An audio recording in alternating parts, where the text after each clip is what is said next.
Buenas, nosotros somos estudiantes de quinto semestre Grupo 1, perteneciente al CAT de Chino. Mi grupo y yo hoy le vamos a hablar un poco del componente ecosistémico.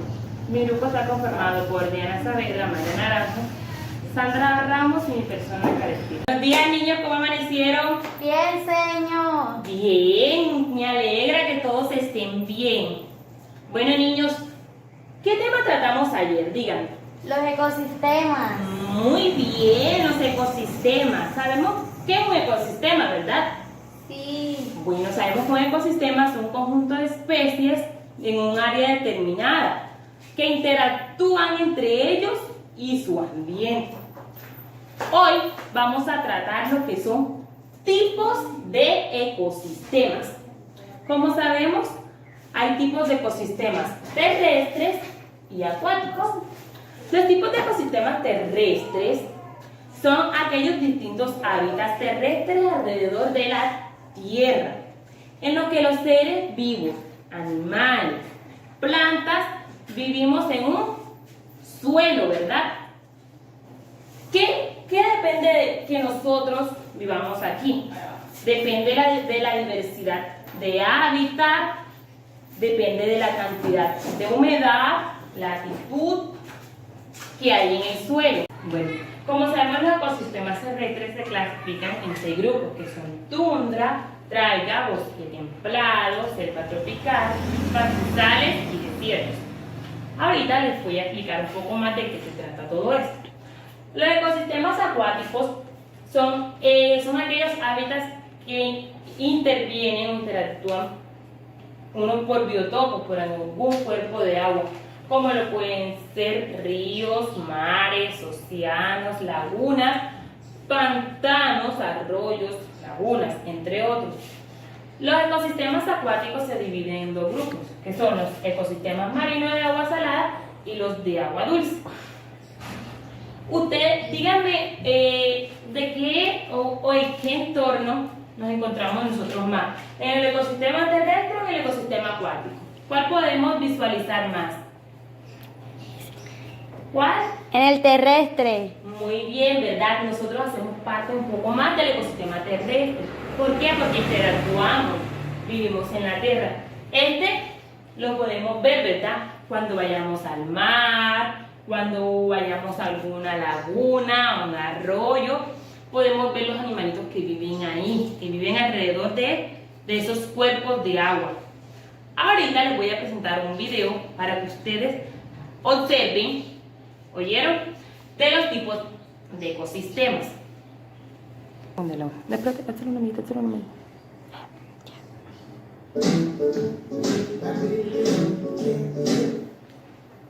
Cada uno de nosotros tenemos un lugarcito para vivir. Ese es un ecosistema, donde tenemos las condiciones necesarias para sentirnos bien. Igual que nosotros, las plantas y los animales también buscan un lugar para nacer, crecer, reproducirse y se adaptan a él para sobrevivir. Los ecosistemas se clasifican en 2 grandes grupos: los ecosistemas terrestres y los ecosistemas acuáticos. Los ecosistemas terrestres están influenciados por el clima y entre ellos están: la tundra es llamada desierto polar. Se encuentra en las zonas más frías del planeta, los círculos polares. La vida en estos medios es muy dura y tiene su escenario cerca del mar. Esta región natural se encuentra cubierta de nieve durante los 9 meses que dura el invierno. En verano es pantanosa y sostiene una vegetación de musgos, líquenes, hierbas, pequeños arbustos y además abundan los osos blancos y las focas.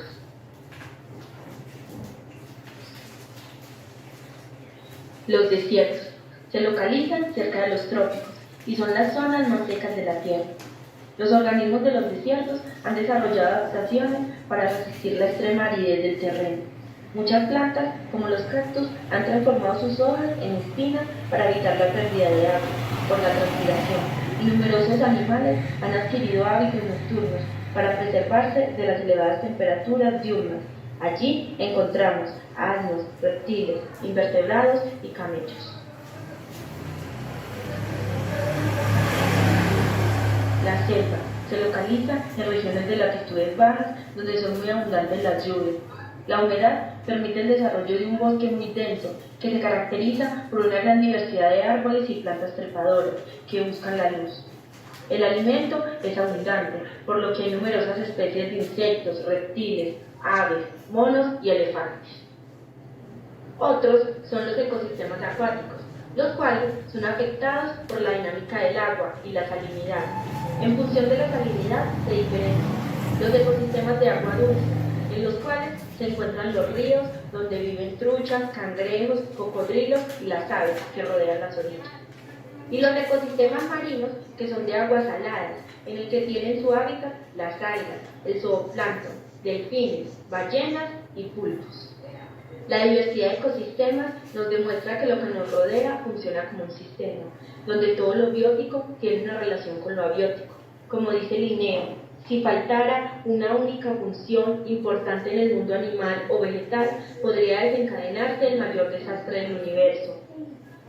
Por eso, cuídala, respétala y defiéndela.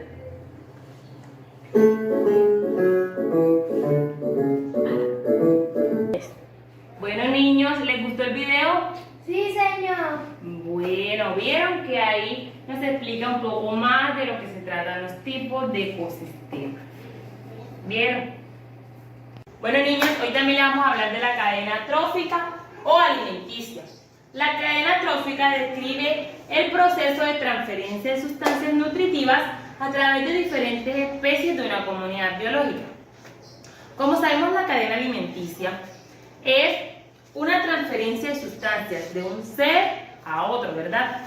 Como sabemos, como podemos observar aquí en esta cadena alimenticia, un ser vivo le sirve de alimento a otro, ¿verdad?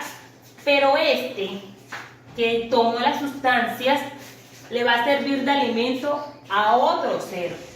Y así sucesivamente, hasta llegar al proceso de descomposición donde los nutrientes de este animal los toman esas plantas o esos seres vivos para la transformación de su propio alimento.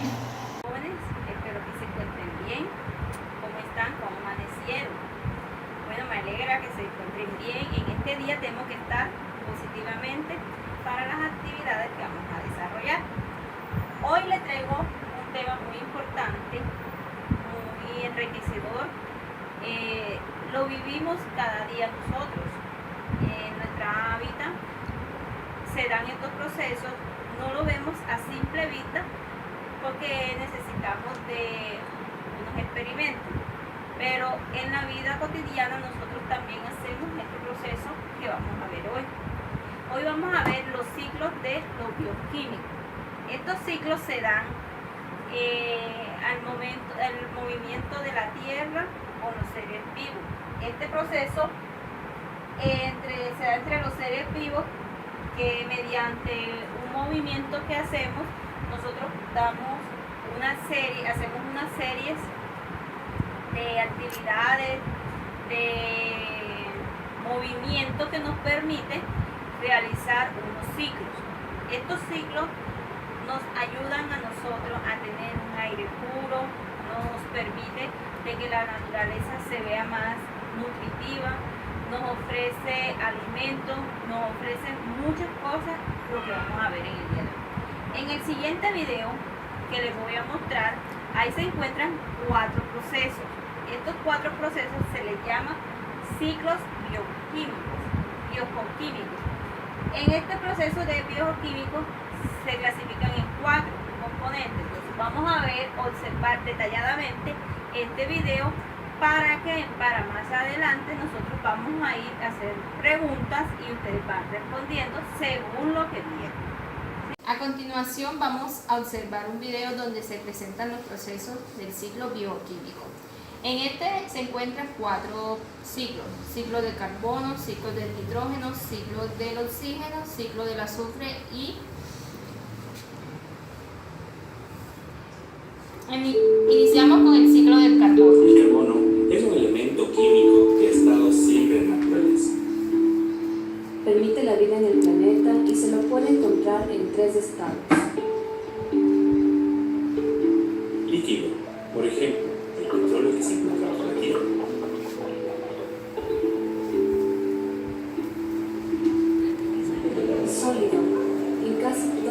cosas que existen, como por ejemplo en los animales, en las plantas, el suelo y en los seres humanos.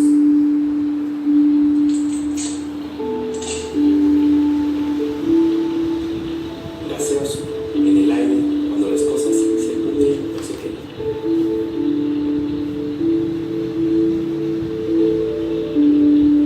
El carbono que está en las plantas, animales y seres humanos es liberado a la atmósfera, en donde se une con el oxígeno del aire y forma el dióxido de carbono, que es uno de los gases de efecto invernadero.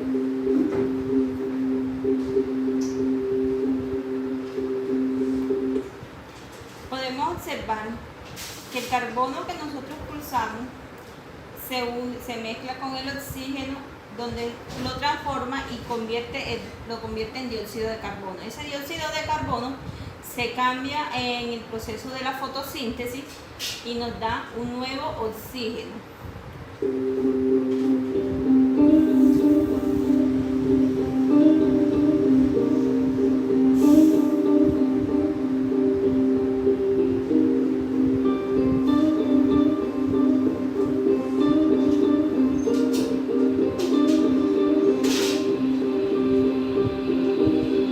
La fotosíntesis, con ayuda del sol, las plantas absorben el dióxido de carbono, liberan el oxígeno al aire y acumulan en su interior el carbono, que es el elemento que necesitan para alimentarse y crecer. De este modo, los árboles y las plantas se convierten en actores fundamentales en la reducción del dióxido de carbono en la atmósfera, asegurando la vida de... Bueno, como observaron, el dióxido de carbono que las plantas absorben lo dividen en dos. Uno en el carbono, que lo necesitan ellas para crecer y reproducirse. Y el oxígeno lo dispersa en la atmósfera, que es el oxígeno que nosotros respiramos.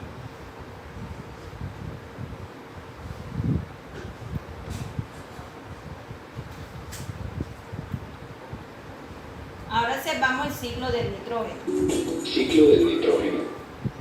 El ciclo del nitrógeno es el proceso mediante el cual este componente fundamental de la materia orgánica circula a través de diversos seres vivos. La fijación del nitrógeno se hace por medio de las bacterias fijadoras, que tienen la capacidad para incorporar el nitrógeno gaseoso de la atmósfera en moléculas orgánicas que pueden ser usadas por las plantas y los animales. El nitrógeno también puede fijarse cuando las descargas eléctricas o rayos convierten el nitrógeno en ácido nítrico, el cual se disuelve con la lluvia y cae al suelo. De allí es absorbido por las raíces de las plantas. Cuando las plantas y animales mueren, las bacterias y hongos de la putrefacción degradan sus tejidos, liberando al suelo compuestos del nitrógeno como amoníacos. Por acción de las bacterias nitrificantes, el amonio es transformado en nitratos absorbibles por las plantas. Parte de estos nitratos son alterados por las bacterias desnitrificantes que liberan el nitrógeno en forma gaseosa a la atmósfera, y así comienza de nuevo el ciclo.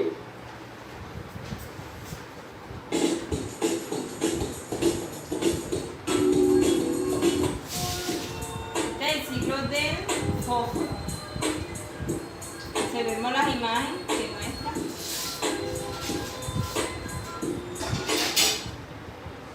El fósforo es el único macronutriente que no se halla en la atmósfera, sino únicamente en forma sólida en las rocas. Al nucleizarse, es captado por las raíces de las plantas y se incorpora a la cadena trófica de los consumidores, volviendo al suelo en los excrementos o bien tras su muerte.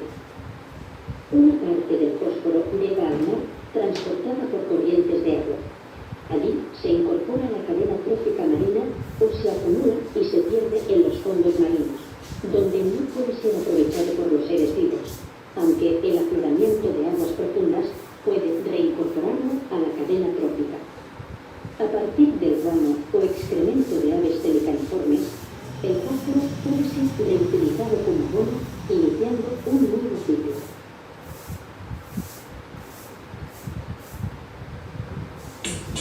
Tenemos aquí, vamos a relacionar cada uno de esos procesos.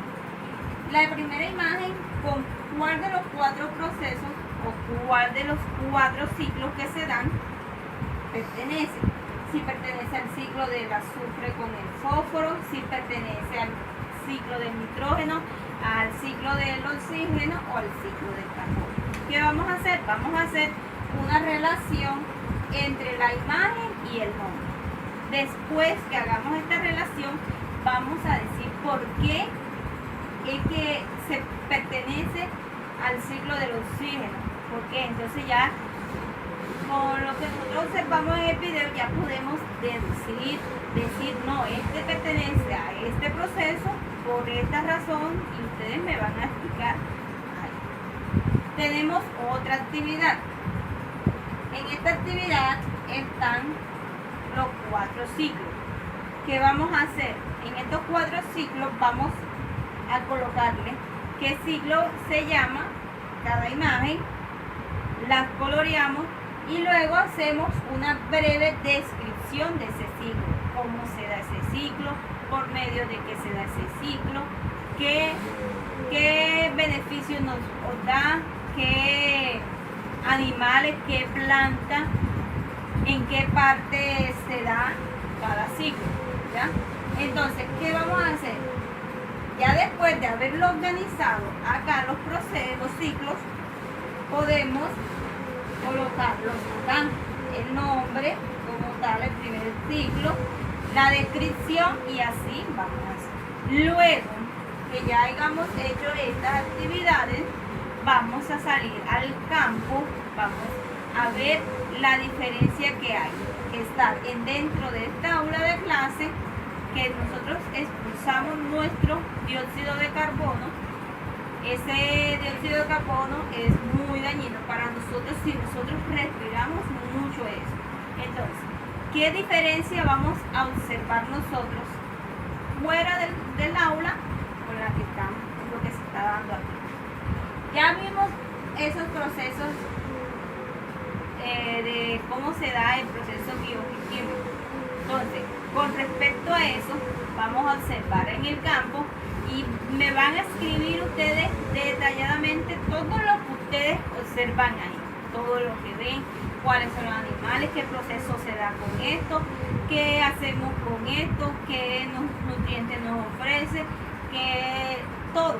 Y me van haciendo preguntas de lo que está. ¿Qué observaron ustedes aquí? En el día de hoy les estaré hablando sobre las relaciones de interacciones entre las especies en un ecosistema. Esto hace parte del componente ecosistémico.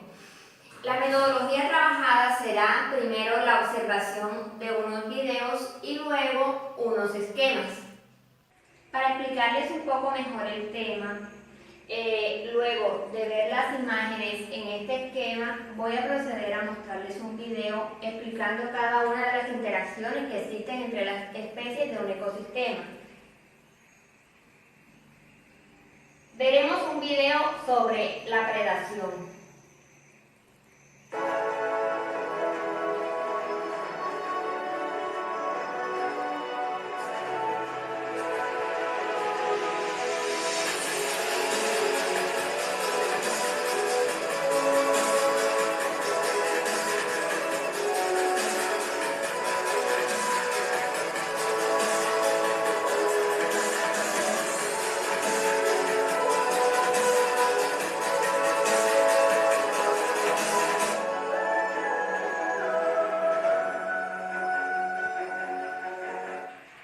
En el video podemos observar cómo una especie ataca a la otra para obtener alimento. Por lo general, esto se presenta entre especies diferentes. Ahora veremos un video sobre el mutualismo.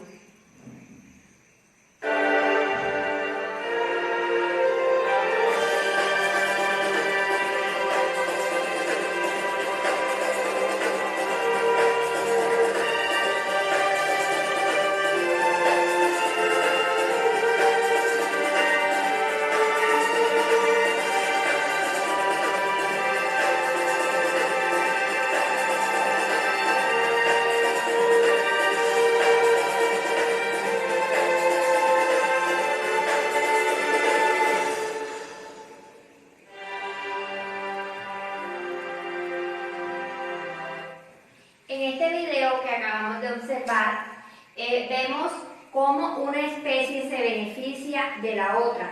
Por ejemplo, en el caso de la tarántula aleja a los depredadores que se acercan hacia el nido de la rana. Y también podemos observar el caso donde las rémoras se alimentan de las heces de los tiburones.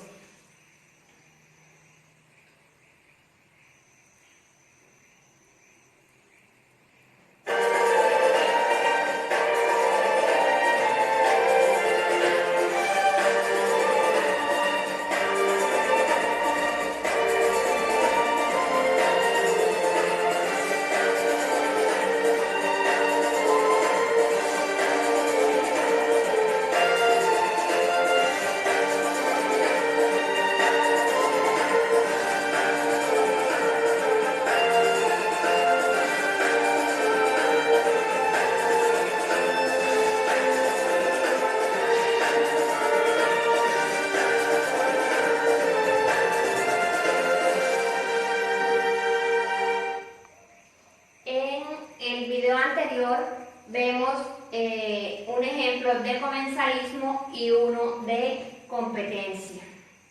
En el ejemplo de comensalismo vemos como una especie obtiene beneficios sin afectar la unión que tiene con la otra. Y en el ejemplo de competencia vemos como una leona ayuda al león a cazar unas jirafas.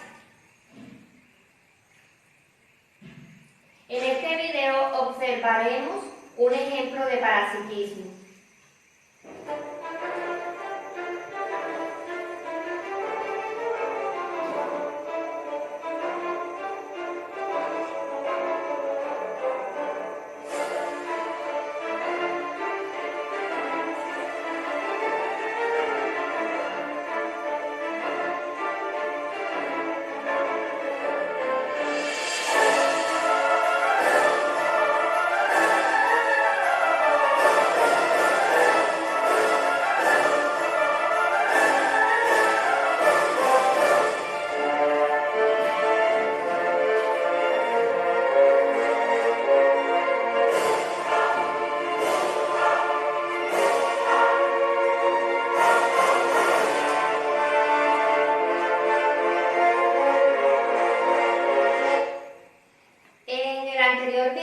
Vemos dos ejemplos de parasitismo. Uno es donde una avispa coloca los huevos en una oruga. Y el otro es un ejemplo donde la lamprea se adhiere a la piel de los peces, siendo parásitos, viviendo de él y perjudicándolos de forma adversa. Y para terminar, vamos a ver un ejemplo de competencia vegetal y de competencia animal.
Observamos ejemplos de la competencia vegetal y la competencia animal. En la competencia vegetal se compite por la luz del sol y por la humedad. Y en el aspecto animal, las especies compiten por alimento, por territorio y por pareja. Al observar el video hemos visto las 8 interacciones que se dan entre las especies en un ecosistema. Las más comunes son el neutralismo, la competencia, la protocooperación, el mutualismo, el comensalismo, el amensalismo, el parasitismo y la depredación. Bueno, el neutralismo se da en las especies donde ni una se beneficia ni perjudica a la otra. Por ejemplo, aquí vemos una manada de venados. La competencia se da entre individuos de la misma especie. Por ejemplo, en el género animal, la competencia se da por alimento, por territorio, por pareja, y en las plantas la competencia se da por la absorción de agua, por los rayos del sol. En la protocooperación, una de las especies resulta beneficiada por la presencia de la otra, pero una no puede vivir en la ausencia de la otra. En el mutualismo, ambas especies, una se beneficia de la otra, pero una puede vivir en la naturaleza sin la presencia de la otra. En el comensalismo, una especie obtiene beneficio de la otra, pero la primera no es afectada por la interacción de la segunda. En el amensalismo, una especie se inhibe por la presencia de la otra, pero no es afectada por esa relación de la otra especie. En el parasitismo, como pudimos ver en el video, una especie vive de la otra y depende de ella, porque vive en ella. Por ejemplo, aquí podemos ver un gusano que se alimenta de otro animal. En el caso de que este animal muera, perjudica al parásito que vive en ella. Y en la depredación se da entre especies diferentes que habitan un mismo ecosistema. Por ejemplo, en la depredación, un animal caza y mata a otro para convertirlo en su alimento. ¿Ya? Dentro de un ecosistema encontramos diferentes tipos de poblaciones que tienen ciertas características y que viven en un lugar determinado. Estas pueden ser de personas, animales o plantas. Nos encontramos en un hábitat natural, donde vamos a observar las dos clases de ecosistemas, el ecosistema acuático y el ecosistema terrestre, donde se dan las diferentes clases de poblaciones. Por ejemplo, en el ecosistema acuático encontramos una población de caracoles. También encontramos una población de ranacuajos y peces pequeños. Dentro del ecosistema terrestre encontramos una población de hormigas. También encontramos una población de animales e insectos, entre otros. Como tal, las poblaciones tienen ciertas características. Hoy vamos a conocer cada una de ellas. La primera es la densidad poblacional.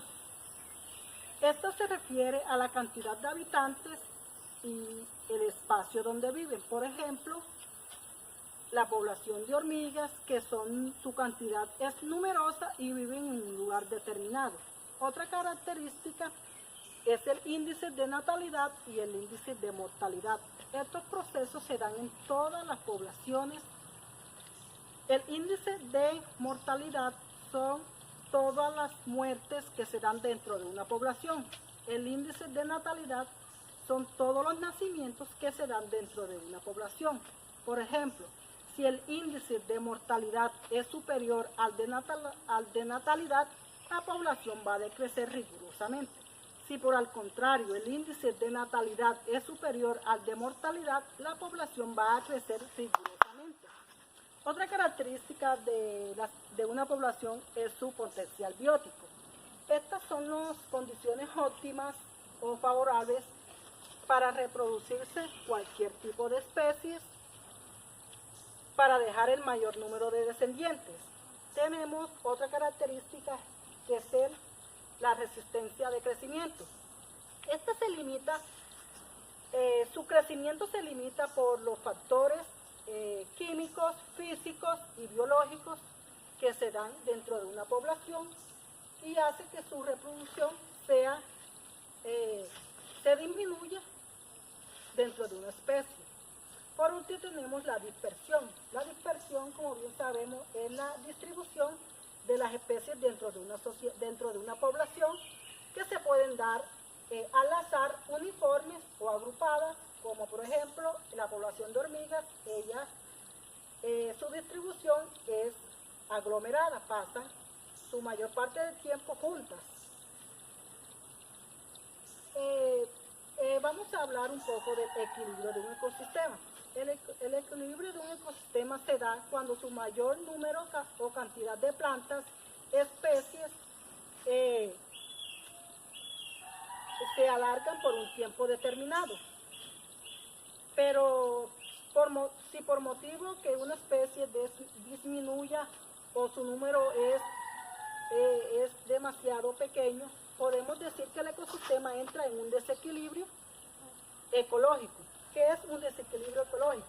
Un desequilibrio ecológico son las alteraciones totales de un ecosistema que pueden darse por causas artificiales o pueden darse por causas naturales. En la actualidad, el ser humano ha ocasionado que el ecosistema entre en desequilibrio porque es el responsable de que sus bosques en la mayor tiempo posible no se reproduzcan, talándolos, talando los árboles, haciendo mal uso de los animales, o sea, la caza indiscriminada, y otros factores naturales. Podemos decir que por el calentamiento global o el oscurecimiento global, que hace que las poblaciones o el ecosistema vaya disminuyendo y la población entre en decrecimiento total.